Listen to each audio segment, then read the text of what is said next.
Mais aujourd'hui, je voulais vous parler, c'est de la famille. Vous savez, dernièrement, quelqu'un m'a dit « Oh non, on n'a pas une famille à l'église, il n'y a pas une famille. » Vous savez, si on n'a pas de famille, si on ressent qu'il n'y a pas une famille, c'est parce qu'on ne connaît pas notre papa. Une famille, ça commence par un papa, par une maman, par quelque chose dans notre cœur où on connaît le Seigneur personnellement, où on a une relation avec lui.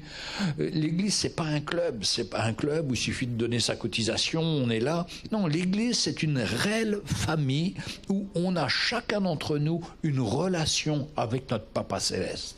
C'est ça qui fait l'église. Si on n'a pas de relation avec notre Papa Céleste, on ne trouve pas la famille. Et si on n'entretient pas cette relation, vous savez, si on n'entretient pas cette relation, quand il y a un problème, c'est de la faute de l'église. Ah oui, ils ne s'occupent pas de moi, ils ne viennent pas me visiter. Il y a même quelqu'un qui a dit un jour, ah ben moi, je ne changerai pas tant que les sœurs ne changeront pas. Mais non, frère, il ne faut pas penser comme ça. On s'éloigne comme ça. Mais quand on est attaché au Seigneur, on dit, c'est moi le premier qui ai besoin de changer. Avant que mes frères, avant que mes sœurs changent, c'est moi qui dois changer, qui dois m'approcher du Seigneur et de le connaître personnellement, d'avoir une relation avec lui. Ça change complètement notre vie. Et vous savez, moi-même, je suis né dans une famille du monde, enfin une famille dont mes parents ne connaissaient pas le Seigneur, une famille type française, classique, mais c'était pas en apparence, c'était une famille, mais c'était pas une vraie famille. Je vous ai déjà raconté, j'ai perdu mes parents quand la télévision est arrivée en 1959 dans notre foyer. Mes parents étaient devant la télévision tout le temps, ils s'occupaient plus de nous. Et nous, on s'est sentis délaissés, loin. Et on a essayé de survivre, mais c'était de survivre. Alors qu'avant, on se rappelait nos années qu'on avait passées ensemble, plus jeunes, où mes parents, par exemple mon père, qui était un ingénieur, il m'expliquait l'électricité, il m'expliquait comment on tournait une machine, il me faisait faire des tas de choses concrètes qui créaient entre nous des liens incroyables. Des liens où j'étais fier de mon père, où j'étais toujours à l'attente de ce qu'il va dire. Puis du jour au lendemain, tout se casse. Et là, on a l'impression de perdre notre famille totalement. Ils sont devant la télévision tout le temps. Et des choses nulles souvent. Et nous, on est loin, loin, loin. Mais une famille, il faut qu'on s'occupe de chacun. Il faut qu'on prenne soin de chacun et qu'on ressente que notre Papa Céleste est intéressé par nous-mêmes. Alors, ce n'est pas des œuvres qu'on a besoin, c'est simplement c'est d'abord une relation avec le Seigneur, et puis d'être incorporé dans cette famille et de ressentir qu'on a une place.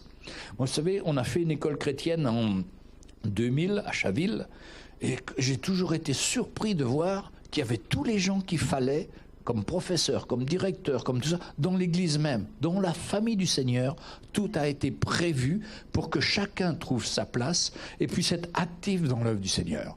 Nous ici, c'est pareil. Chacun a une place, chacun a quelque chose que le Seigneur veut lui mettre à cœur pour qu'on participe à l'amélioration pour tous, afin que rien ne manque dans sa famille. On a été frappé il y a 15 jours, il y avait un jeune homme que vous connaissez qui vient du Soudan et qui est réfugié, qui n'a rien, qui dort peut-être dehors en ce moment. Et quand on avait parlé de ça à l'église, il n'a pas de papier, il est en train de faire ses papiers. Et bien, quand on a parlé de ça à l'église, il y a des frères qui ont dit moi je peux l'aider, je peux faire ci, je peux faire ça. Et on a fait. Et ça a fonctionné, parce que le Seigneur a béni quand on se met au travail. Bien sûr, il y a des choses qu'on n'a pas pu faire, on n'a pas pu l'héberger totalement. Et souvent, il est encore dehors. Mais il y a des frères, encore aujourd'hui, j'ai un paquet là, c'est un matelas de couchage, c'est des choses pour lui qu'un frère a eu à cœur de lui donner. Vous savez, quand on laisse parler notre cœur, le Seigneur nous inspire. Et une famille, c'est déjà le cœur qui est touché par le Seigneur et qui nous fait voir nos frères et sœurs qui sont autour de nous. Mais une fausse famille, une famille du monde, une famille, c'est quelqu'un qui vit dedans mais qui ne pense qu'à lui-même et qui ne pense pas aux autres.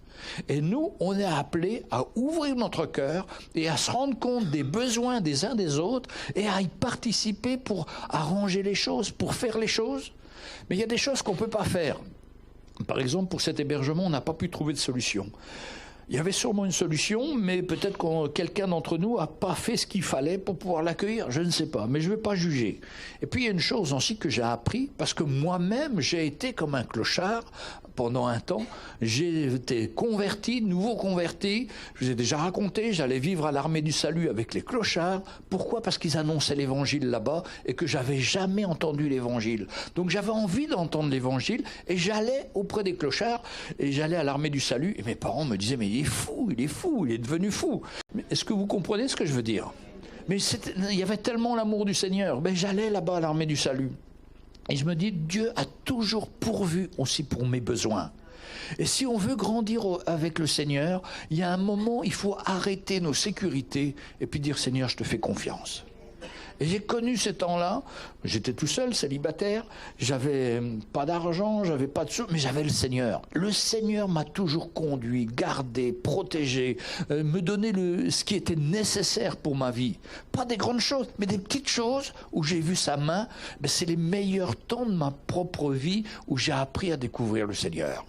Et quelqu'un qui passe par la difficulté comme ça, nous en tant que frères, on ne peut pas tout lui donner, parce que c'est le Seigneur qui va tout lui donner. Il faut que lui, il puisse faire un pas devant le Seigneur pour qu'il puisse dépendre du Seigneur et qu'il voit que le Seigneur prend soin de lui.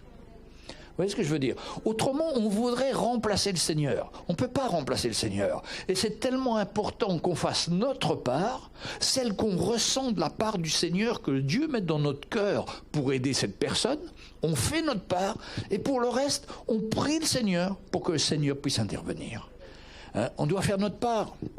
Et vous voyez, notre famille, je ne sais pas, quand on revient, moi quand je viens ici, ça faisait 15 jours qu'on n'était pas venu, je crois, ou 10 jours, je ne sais pas, parce qu'on était avec nos enfants, nos petits-enfants qui étaient venus, mais on retrouve la famille, on est bien là, on peut partager, on peut s'échanger, on entend le cœur de Wilfried, on entend le cœur de Nelsia, de chacun qui partage, comme on dit, c'est notre famille, on se comprend. Avec nos parents, aujourd'hui, quand on parle de politique et de beau temps, après, il n'y a plus de sujet. C'est fini. Ou alors, on se dispute pour une bricole. Non, non. Quelle grâce qu'on a d'avoir la famille du Seigneur. Et chacun est important. Depuis le plus petit, le petit enfant qui est là, jusqu'au plus grand. On doit prendre soin de lui, jusqu'au plus grand ou plus âgé, comme Alain et Chantal. On est heureux de les avoir. Non, mais c'est vrai, les frères et sœurs. Une église fait que de jeunes, pour moi, c'est très difficile. Et la famille, c'est tous les âges. Et il y a besoin de chacun. On a besoin de prendre soin de chacun. Et par exemple, un bébé qui naît, s'il n'a pas de contact physique avec sa maman, il peut en mourir. Pour ça que quand le bébé naît, on le met sur le ventre de la maman pour qu'il ressemble sa maman, pour qu'il connaisse son papa, pour qu'il y ait des relations. Et nous, mes frères et sœurs, c'est pas... Vous savez, des fois, on va dans les églises, quand on va en province, on arrive dans l'église, alors on est ouvert, bon, on rentre, personne ne vous dit bonjour, personne ne se salue. Le pasteur dit Amen, tout le monde est parti, personne n'a parlé ensemble, et tout le monde sort son paquet de cigarettes, comme j'ai déjà vu, et tout le monde tape son clope, mais personne ne se parle. Mais c'est pas une église, ça, les frères et sœurs. C'est le monde, ça. Vous voyez ce que je veux dire? Et je me souviens, je vous ai déjà raconté qu'un jour, il y a une pastorale en province, je vais toujours voir ces pasteurs, et c'est pareil, leur église, c'est froid comme tout. Et puis il me dit, Jean-Louis, on serait content de venir dans ton église à Chaville. Et il y a des années, il y a peut-être une vingtaine d'années. Et je me dis, mince, comment ils vont voir que tout le monde parle? Comment ils vont voir que les gens, au début du culte, ils parlent? Parce que chez eux, c'est respectueux. Grand silence, tout le monde arrive, il met à sa place, personne ne parle, personne ne se salue. Et puis comment nous, on quitte la fin du culte, pas des fois il faut éteindre des lumières, mais presque, parce qu'autrement les gens resteraient là, bon, pas de problème. Et chez eux, dès que le pasteur a dit Amen, tout le monde est parti. Alors je me faisais un peu de soucis pour ça. Et puis arrive cette pastorale, là, ils assistent à un culte. Oh, il me dit, on n'a jamais vu ça. Vous êtes vraiment une famille. Vous êtes vraiment des gens qui aimaient vous retrouver ensemble, partager. Oh, si ça pouvait venir ça dans mon église. Moi, je me faisais du souci pour ça. Pour eux, ils voyaient ça comme une grande bénédiction. Et moi, je ne voyais pas que c'était une bénédiction. Mais c'est ça, la bénédiction. On a envie de rester ensemble. On a envie de se retrouver. On a envie de partager. Parce que quand quelqu'un est dans la peine, qu'on puisse prier pour lui. Quand quelqu'un est dans la joie, qu'on puisse se réjouir avec lui. On a eu notre frère Daris qui a été reçu à son doctorat de sciences en tant qu'ingénieur. On se réjouit pour lui. c'est super, c'est bien. Et puis il y a d'autres situations plus tristes, mais on pleure avec ceux qui pleurent ou qui passent par des moments difficiles, on se soutient. C'est ça la famille, on est concerné par chacun. Et quand on lit la parole de Dieu, et par exemple dans l'épître de Galates, au chapitre 4 et au verset 19, c'est Paul qui parle aux Galates et qui exprime son cœur. Alors, Galates 4, verset 19.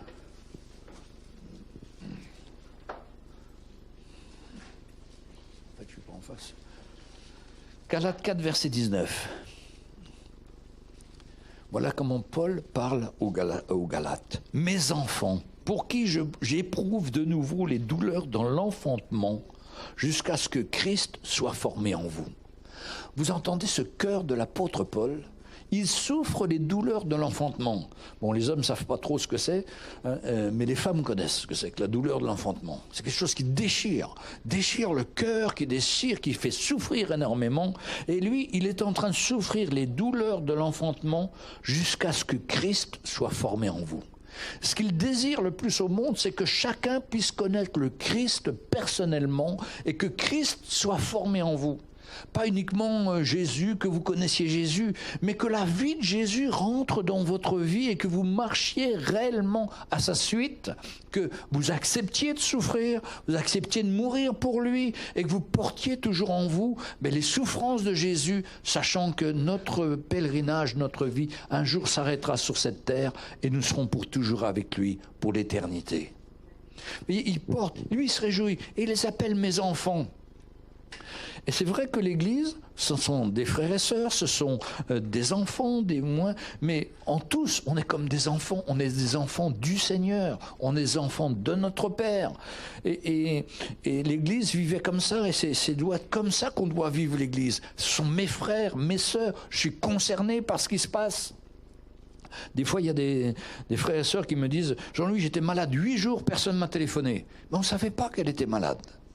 Mais si elle avait téléphoné et dire qu'elle était malade, on aurait prié pour elle, on aurait pu la visiter, on aurait pu l'encourager. Mais si on ne sait pas, vous voyez, il n'y a pas que en disant on va s'occuper de chacun d'entre vous. Vous-même, chacun d'entre nous, on a une responsabilité de faire participer l'Église de nos souffrances, de nos situations, pour qu'il soit au courant. Parce qu'on n'a pas la science infuse, on pourrait tout deviner. Non, c'est pas comme ça. On participe les uns les autres. On a une responsabilité vis-à-vis de nos frères, mais les frères ont aussi une responsabilité vis-à-vis de nous. Je veux dire, quand je parle des frères, c'est un terme général qui englobe les sœurs. Donc ne dites pas que je ne parle pas des sœurs, mais je parle aussi bien des frères et des sœurs. Et 130 fois dans le Nouveau Testament, il est parlé des frères, mais qui englobent en général les sœurs. Alors, Galates 6, 10, c'est la page d'après. Alors, 6, 9, ne nous lassons pas de faire de bien, car nous maçonnerons au temps convenable si nous ne nous relâchons pas. Alors, aussi donc, pendant que nous en avons l'occasion, pratiquons le bien envers tous, et souvent envers les frères en la foi. Pardon ? Et surtout, alors, ainsi donc, pendant que nous en avons l'occasion, pratiquons le bien envers tous et surtout envers les frères en la foi. Des fois, je vois des frères, des sœurs, ils ont tous à cœur de soutenir la Croix-Rouge, de soutenir Enfants du Monde, Médecins du Monde. Mais vous savez, nous, on a en tant que chrétiens, on a un appel spécifique. C'est de soutenir l'œuvre du Seigneur en premier. On peut, bien sûr, là il est dit aussi qu'on peut, pendant que nous en pratiquons le bien envers tous, mais il a ajouté après, et surtout envers les frères en la foi. C'est là qui doit être notre mission principale, notre but principal. Parce que les gens du monde n'aideront jamais les frères en la foi. Les gens du monde n'aideront jamais Sitiemaï. Les gens du monde ne soutiendront jamais Absa ou d'autres œuvres, comme le Flamboyant ou tout. C'est à nous qui devons le faire. Donc, pendant qu'il en est temps, ainsi donc, pendant que nous en avons l'occasion, pratiquons le bien envers tous et souvent envers les frères et les sœurs en la foi. J'ai rajouté les sœurs là, vous êtes d'accord? Je n'oublie personne. Alors, Paul dit aux Corinthiens qu'il y a beaucoup de tuteurs, mais un seul Père. Nous avons un seul Père. On a des tuteurs, on a des pasteurs, on a des gens qui prennent soin de vous, mais ce qui compte, c'est notre Papa Céleste. Alors, Éphésiens 2, 19. Ah, ça c'est un verset clé. Rococo, gal, effico. Éphésiens 2, 19. Alors, ainsi donc, vous n'êtes plus des étrangers ni des gens du dehors, mais vous êtes concitoyens des saints gens de la maison de Dieu. Vous n'êtes plus des étrangers. Vous savez, quand vous êtes dans votre famille charnelle et que vous vous sentez étranger, ça n'intéresse pas à vous parce que la télévision était plus intéressante. Vous vous sentez vraiment étranger. Mais dans le Seigneur, c'est pas comme ça. Chacun est important et chacun, on doit se ressentir qu'on est membre, qu'on est concitoyen des saints, qu'on est gens de la maison de Dieu. Je suis français, certes, mais c'est pas ça qui est important. C'est d'être gens de la maison de Dieu. C'est d'appartenir au Seigneur. Je suis ci ou ça, c'est pas important. Ce qui est important, c'est d'être concitoyen, donc des saints, agents de la maison de Dieu. C'est de sentir mon appartenance au Seigneur, à mes frères, à mes sœurs, à chacun, aux enfants, aux plus grands, aux plus âgés. Je ressens ça tellement en moi, qu'on est là pour veiller les uns pour les autres, sur les autres. On est là pour s'encourager, on est là pour être ensemble. Alors je ne vais pas dire ça pour Alain, mais on va lire 1 Timothée 5, 1 à 2. Il parlait de tout le monde dans la parole de Dieu. Ne réprimande pas rudement le vieillard, mais exhorte-le comme un père. Hein, mon frère là, je veux t'exhorter mon frère. Hein.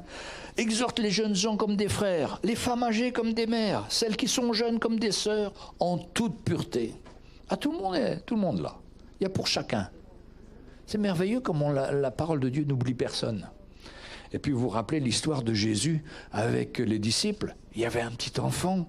Jésus prend le petit enfant. Les disciples voulaient empêcher que ce petit enfant vienne déranger Jésus. Non, il dit, laissez venir à moi ces petits enfants. Ils sont importants pour le Seigneur. Chacun est important.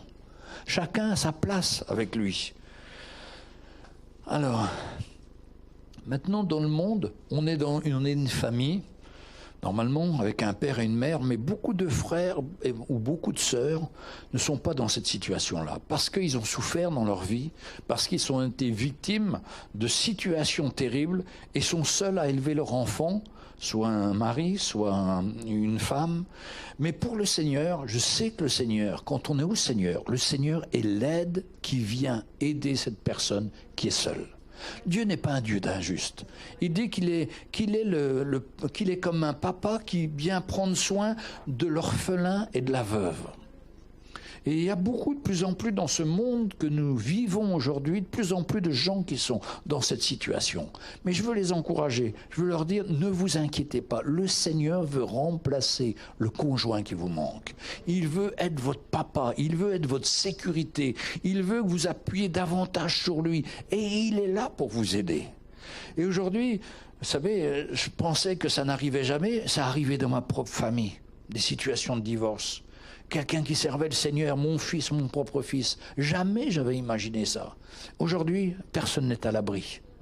Personne n'est à l'abri d'une situation terrible.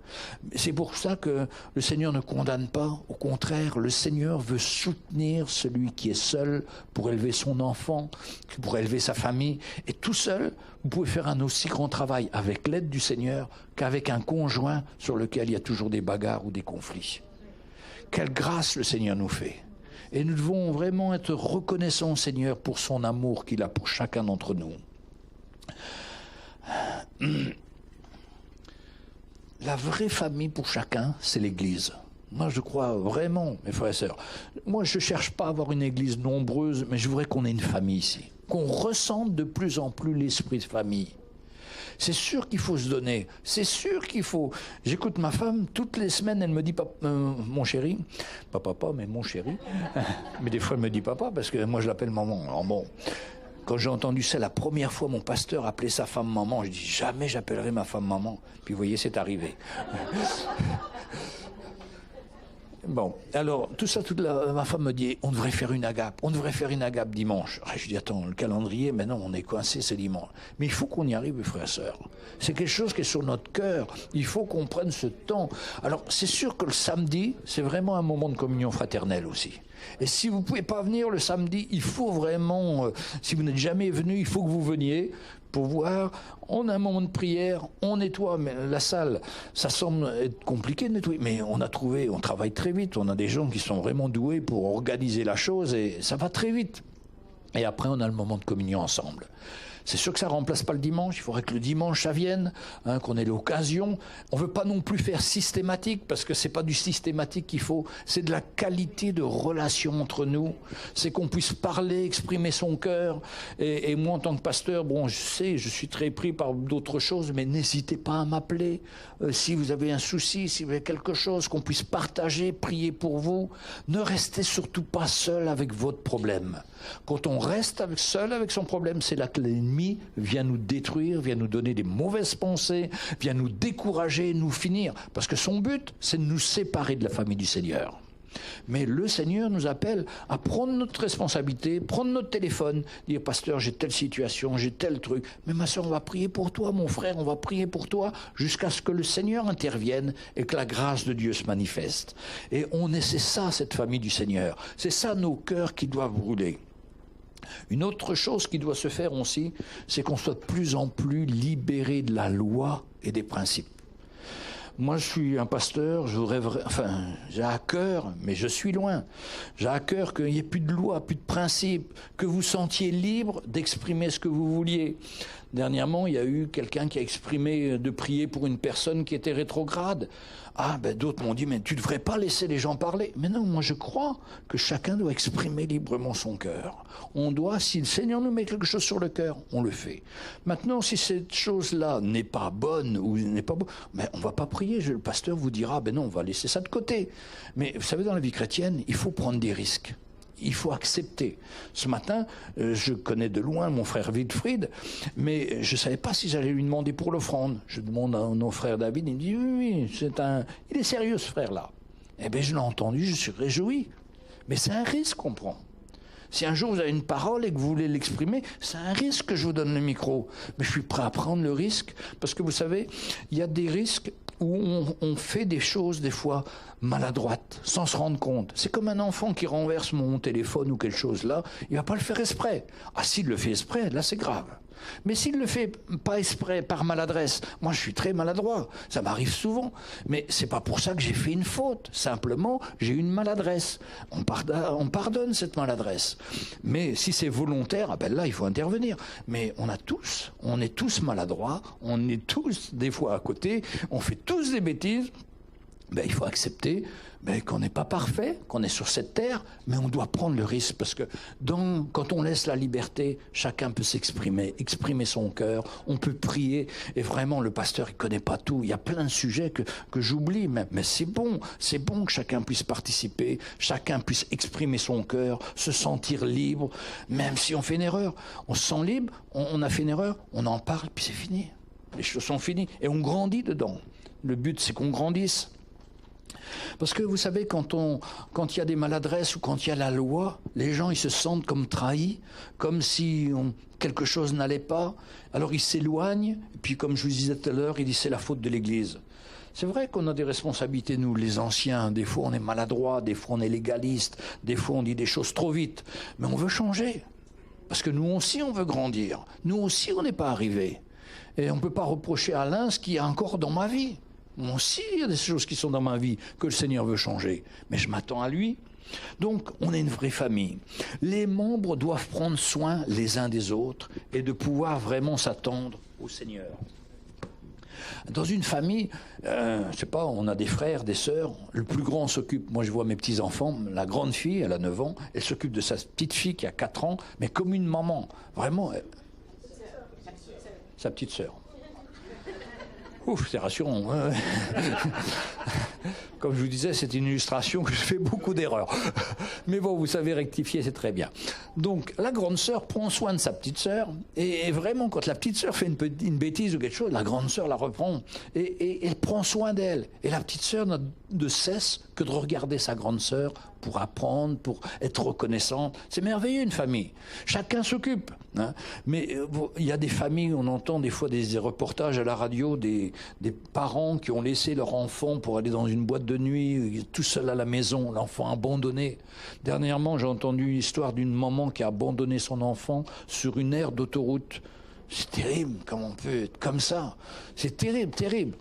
Mais le Seigneur a dû prendre soin de cet enfant. Il était retrouvé, il dormait au bord de l'autoroute sur la barrière centrale apparemment. Et les pompiers l'ont retrouvé vivant. Un miracle, vraiment. Petit enfant de 5 ans. C'est terrible quand même, parce que les gens peuvent être méchants. Et le Seigneur nous dit, même si ta mère t'abandonne, moi je t'abandonnerai jamais. Moi je serai toujours avec toi. Moi je serai toujours là pour te relever. Quelle grâce, les frères et sœurs. Alors, on doit manifester l'amour les uns pour les autres. On doit s'aider, on doit prier les uns pour les autres. La Bible nous parle des versets qui sont pour moi très, très étonnants. Enfin, qu'on se dit, on ne devrait pas trouver ça dans la Bible pour des chrétiens. Dans Éphésiens 4, verset 28, par exemple.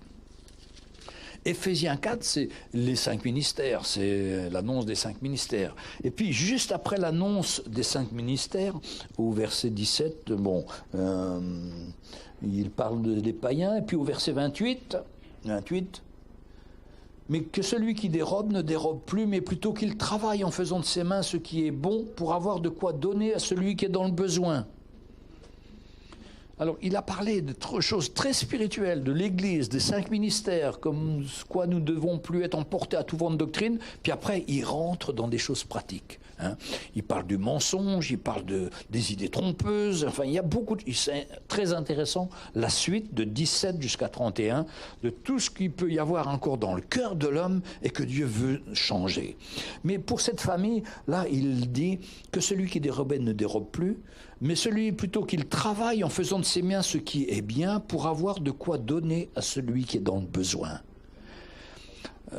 Quand on voit l'Église du Nouveau Testament, il y avait des gens qui étaient dans le besoin au moment de la prédication de l'Évangile, tout au début, dans le livre des Actes. Ils vendaient leurs biens, ils les apportaient aux pieds des apôtres, ils s'étaient distribués entre chacun. Il n'y avait aucun indigent, dit la parole de Dieu. C'était un temps spécifique. Moi, j'ai connu des frères qui ont voulu faire ça. Ils ont vendu tous leurs biens, ils sont partis acheter un ensemble immobilier important, un grand parc avec plein de maisons. Et au bout de 3 semaines, ils se sont tous disputés et ça a été dramatique. Mais au temps des apôtres, c'était possible parce que l'Esprit de Dieu leur montrait en ces temps-là. Vous voyez, la parole de Dieu, on ne peut pas la copier, l'imiter. Les histoires qui sont relatées sont pour notre édification, mais surtout pas pour qu'on les copie à la lettre. Parce que si on n'est pas appelé à faire ça, mais croyez-moi, c'est la catastrophe. Et ils ont dû tout revendre et c'était assez catastrophique. Mais ce temps-là était un temps spécifique. L'Église démarrait. Et vous savez, 30 ans plus tard, Jérusalem a été démontée, enfin détruite totalement. Il n'est pas resté pierre sur pierre. C'est-à-dire que les gens qui n'avaient pas vendu leurs biens, ils les avaient gardés pour eux, de toute façon, ils les ont perdus. Mais Dieu savait tout ça. Il avait son plan. Et comme l'Église avait besoin d'argent, avait besoin de démarrer, eh bien, tous les frères ont eu la sagesse, parce que Dieu leur a dit, d'aller vendre leurs biens, de les mettre aux pieds des apôtres et de servir de cet argent à la proclamation de l'Évangile. C'était vraiment un temps spécifique. Vous voyez ce que je veux dire? Peut-être que ça viendra à la fin des temps, quand le Seigneur va revenir, parce qu'à quoi ça sert si le Seigneur revient, qu'on ait tous nos biens qui soient encore sur terre, et puis que nous, on soit montés là-haut? Mais c'est les païens qui vont en profiter. Enfin, c'est ceux qui resteront qui vont en profiter. Mais nous, un jour, peut-être le Seigneur nous dira de faire ça. On connaissait les hommes les plus heureux sur terre, le livre de Démos Chakarian. Il était arménien. L'Arménie était libre à cette époque-là. Il y a un prophète qui vient, un Américain, qui dit « Mais moi, je vous appelle à vendre tous vos biens, toutes vos fermes, tous vos animaux et de venir aux États-Unis. » Tout le monde s'est moqué de ce prophète, mais une famille, la famille Chakarian, a décidé d'aller là-bas. Ils ont tout vendu, ils sont partis. 1 an après, la Turquie envahit l'Arménie, tout est détruit et ils perdent tout. Mais parce qu'un homme avait écouté la voix de Dieu à travers un de ses serviteurs, il avait obéi, il était parti, il avait sauvé sa famille et ses biens. Les autres avaient été détruits. Alors nous devons être vraiment à l'écoute du Seigneur. Parce que quand le Seigneur va revenir, quoi ça sert d'avoir tous nos biens? Qu'on puisse s'en servir pour l'annonce de l'Évangile. Donc on attend ce temps-là. Mais aujourd'hui, on ne peut pas copier parce que c'est marqué dans le livre des Actes. Autrement, on devient sous une loi, sous des principes. Mais on doit ressentir ce qui se passe dans notre cœur. Mais on doit être prêt à tout. et dire, Seigneur, mais si c'est ton plan, je suis prêt à faire. Mais si ce n'est pas ton plan, Seigneur, arrête-moi. Et c'est comme ça qu'on doit vivre avec notre cœur, qu'on doit s'attendre au Seigneur, qu'on doit être conduit par l'Esprit en toutes choses. Alors, il est dit aussi d'avoir de l'affection les uns pour les autres, de pouvoir s'aimer, de pouvoir se reconnaître, de s'accepter, de pouvoir s'encourager. Moi, j'aime bien quand je prie de prendre quelqu'un par l'épaule, de ressentir, qu'il puisse ressentir que je suis avec lui dans sa prière, que je m'identifie à lui. Et c'est ça qu'on a besoin de se faire. On a des frères qui souffrent, et je vois les frères qui arrivent, qui sont nouveaux, par exemple, qui s'abordent au Seigneur, ils ont les mêmes problèmes que moi quand je suis venu au Seigneur, il y a 40 ans. Mais les circonstances ont changé. Mais dans l'ensemble, c'est toujours la même chose. On lutte avec les mêmes péchés. On lutte avec les mêmes tentations. Quand on est jeune, c'est pareil. On a tous les mêmes tentations. Mais quand on ressent qu'on veut aider ce frère-là, qu'on ressent son fardeau et qu'on ne le condamne pas, mais au contraire, on veut le soutenir, on se sent proche de lui et on se sent que le Seigneur est en train de nous unir, nous encourager, nous fortifier. Et quand le frère sort, il dit, je ressens que le pasteur a compris ce que je passais. Et il est prêt à me soutenir. Non pas à me condamner, mais à me soutenir. Mais gloire à Dieu, on a gagné le cœur de ce frère, ou le cœur d'une sœur. Si une sœur vient vous voir, que vous puissiez l'encourager dans la foi à faire confiance au Seigneur, parce que vous-même, souvent, vous êtes passé par cette même situation. Et que c'est à cause de ça que le Seigneur nous donne des expériences pour qu'on soit des encouragements pour les autres. Alléluia.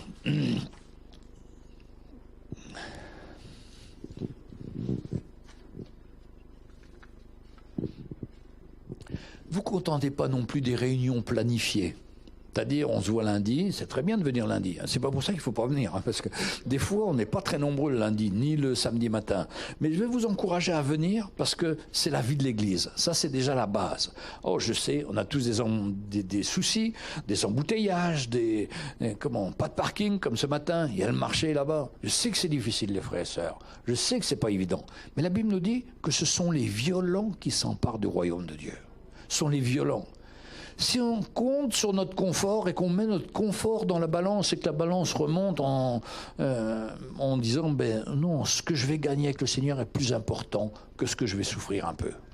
Et nous, on ne souffre pas. Allez voir ses frères en Afrique. Des kilomètres, ils marchent pour venir à l'église. J'ai déjà raconté, quand il y a la conférence au Kenya, des gars, ils marchent 5 jours. Ils vont prendre des bus interminables pendant 5 jours. Et après, ils vont repartir. Et ce qui était terrible une année, c'est qu'un frère arrive comme ça à Maurice. Il a passé 3 semaines de voyage dans les bus et tout. Il arrive, il était 1 semaine en retard, la conférence était finie. Il n'y avait plus rien. Il repartait à nouveau 3 semaines. Mais ça n'allait pas arrêter, les gars. Et le Seigneur l'encourage. Le Seigneur nous encourage malgré ces difficultés-là. Il nous fortifie. Mais il faut qu'on soit déterminé. Il faut qu'on soit violent, qu'on se fasse violence et qu'on n'écoute pas notre chair. Et puis là, on voit la main du Seigneur. Donc, je voudrais vous dire, c'est important les réunions de l'Église, mais c'est aussi important notre relation pendant la semaine.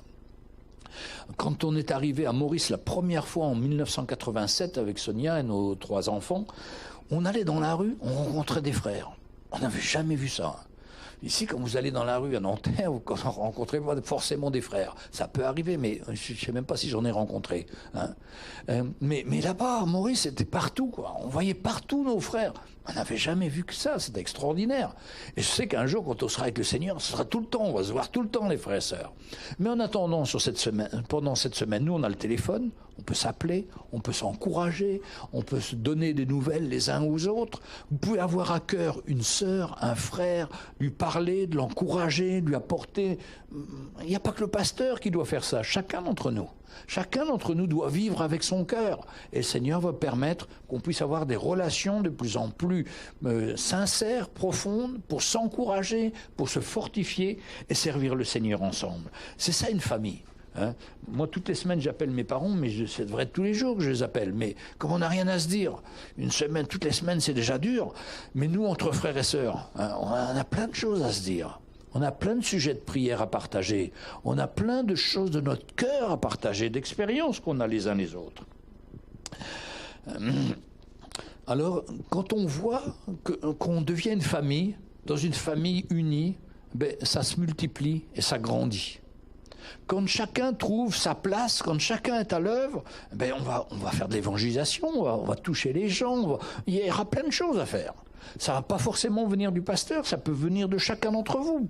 Parce que chacun a des visions différentes ou des appels différents. Mais si chacun fait son bout, son morceau qu'il a à faire, ben le Seigneur va nous donner de pouvoir être à l'œuvre dans tous les domaines de notre vie. Et dans tous les domaines de l'Église aussi. Et puis l'Église grandira. Alors elle grandira parce que naturellement on a appelé à grandir.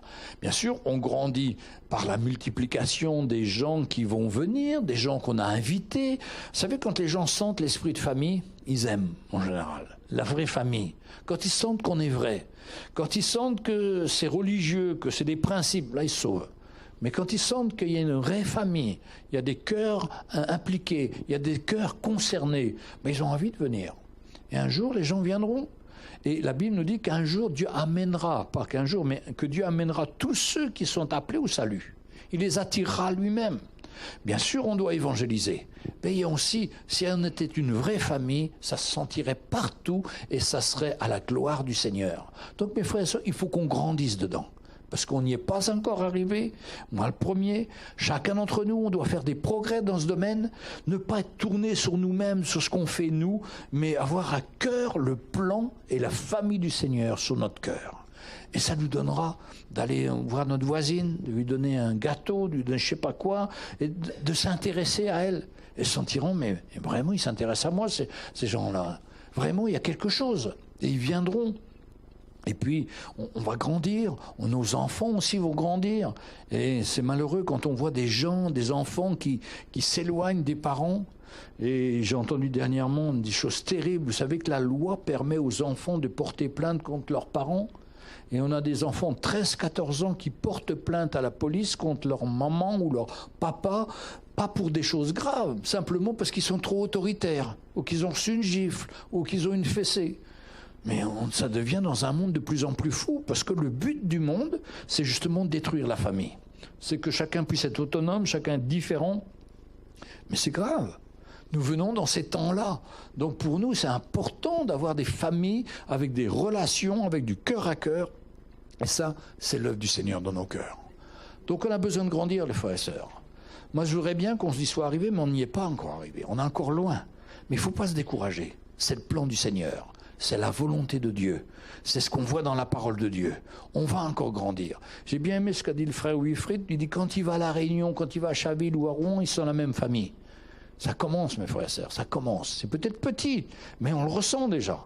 Vous allez dans une église, je ne sais pas si vous promenez en été, que vous allez visiter une église, des fois c'est un frigidaire, non, pas un frigidaire, un congélateur. Ça vous vaccine du goût. On me dit, mais vraiment, la tête qu'ils font, mais c'est terrible, quoi. Il n'y a pas de vie. On a déjà cette vie-là en nous. Continuons à l'alimenter, continuons à prendre nos responsabilités et vivons avec notre cœur. Laissons notre cœur parler et Dieu va nous conduire et on va voir sa main et on va grandir avec lui. C'est ça la vraie famille du Seigneur. C'est à cela que nous sommes appelés. On n'est pas appelés à faire des grandes choses, je ne sais pas. Mais qu'on ait déjà cet esprit de famille, là on fera des grandes choses avec le Seigneur et on verra sa main. Alors, je suis le premier à dire, mes frères et sœurs, prions aussi pour ça. Priez pour votre pasteur, qu'on ait ce cœur-là de plus en plus, un cœur qui soit sensible, qui soit intéressé par les autres et qui a envie que l'Église puisse être vraiment à la gloire de notre Seigneur. On a beaucoup de progrès à faire, on doit se libérer des lois, des principes de plus en plus, marcher avec son cœur, prendre des risques, faire confiance aux frères et sœurs, et des fois on se trompera, mais on s'humiliera, on corrigera, on dira, et puis ce sera fini, on redémarrera. Hein? C'est ça la vie chrétienne. Un couple, vous savez, quand on se marie, on croit toujours que ça va être le ciel sur la terre. Puis, première semaine, enfin moi je préfère parler des autres que moi, mais bon, moi c'est aussi m'est arrivé. Hein? Ma femme a dit, mais quel gamin j'ai épousé. Hein? La première semaine. Et c'est vrai que j'étais un gamin, quoi. Et elle a eu beaucoup de patience. Mais petit à petit, le gamin a grandi, ma chérie. Il s'est un peu calmé. Hein? Mais on est tous comme ça, mes frères et sœurs. L'Église, on est peut-être encore dans un temps où on est un peu immature, mais on veut rentrer dans la maturité. On veut grandir. On veut le Seigneur nous changer, nous transformer de plus en plus pour être à sa stature parfaite de Christ. Il y a le mot parfaite dans la stature du Seigneur. Et on a besoin de cette stature, de grandir, de prendre notre place, d'être les instruments du Seigneur, là où il nous a placés, et qu'on puisse le servir de tout notre cœur. Là, je vais m'arrêter là parce que je crois que dans tout ce que j'ai dit, il y a beaucoup pour chacun. Et qu'on doit se voir et dire, Seigneur, change-moi, donne-moi ce cœur, Seigneur, comme un cœur de berger, comme un cœur de celui qui prend soin des autres. Hier, je relisais une petite histoire que j'avais écrite. Une dame, un jour, visite la Suisse, dans la montagne, et puis tout d'un coup elle arrive dans une bergerie, et puis là elle voit le berger, alors elle pousse la porte, elle voit le berger en train de s'occuper de ses brebis, et puis sur le côté une brebis qui avait la patte cassée. Alors elle dit, qu'est-ce qui s'est passé? Elle demande au berger, et le berger lui dit, je lui ai cassé la patte. Ah bon, vous lui avez cassé la patte? Mais pourquoi vous lui avez cassé la patte? Alors il explique, cette brebis-là, c'était la plus rebelle. Elle allait dans des endroits les plus dangereux. Et c'était dangereux pour elle, mais elle amenait les autres brebis aussi dans ces endroits dangereux. Et j'ai dû lui casser la patte. Et le premier jour que j'étais la voir pour lui donner à manger, elle a voulu me mordre. Bon, j'ai dit, je la laisse. Il n'a pas donné à manger. Il a attendu 2 jours. 2e jour, il y va, elle se laisse caresser. Le 3e jour, c'est elle qui vient lécher la main de son maître. Et il dit, j'ai déjà eu l'expérience avec une brebis comme ça. Elle va se relever très vite. Et après, elle va être le modèle du troupeau. Elle va être le modèle du troupeau. Alors, je ne veux casser la patte à personne ici, mais je veux vous dire que des fois, quand on reprend, ça fait mal. C'est un peu comme si on cassait la patte. Mais ça nous donne après d'être différents, de comprendre un peu mieux les situations. Je veux faire mal à personne, mais quand on reprend, franchement, ça fait mal. Je me rappelle toutes les fois que Audrey m'a reprise, mais j'ai cru que je prenais un coup de poing dans la figure et que j'étais KO, quoi. Et puis petit à petit, j'ai compris que c'était le seul moyen qu'on avait de grandir. Vous savez, si on laisse une plante pousser comme elle veut, par exemple la vigne, vous mettez un plant de vigne, il va de l'autre côté là-bas, il ne pense pas à produire du fruit, il pense à grandir, à s'éloigner, parce que c'est une liane.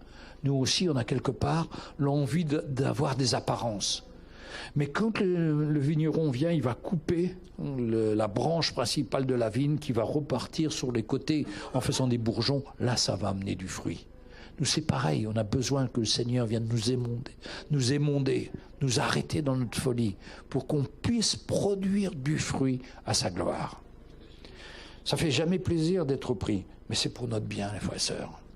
Et quelqu'un qui est le plus catastrophique, qui fait le plus de bêtises possible, s'il accepte d'être pris, il va pouvoir grandir, être un instrument du Seigneur. Par contre, celui qui est très bien, déjà au départ, qui a moins de tard, qui a moins de problèmes, qui a moins de difficultés, et qui n'accepte pas d'être pris, mais il sera rebelle toute sa vie. Ça fait peur des fois. Dis Seigneur, que je puisse accepter d'être pris, que je puisse accepter de la correction, et que cette correction puisse m'aider à grandir avec toi. Le Seigneur veut notre bien aussi. Et des fois, il nous arrête, il nous résiste pour qu'on puisse vraiment se tourner vers lui. Amen.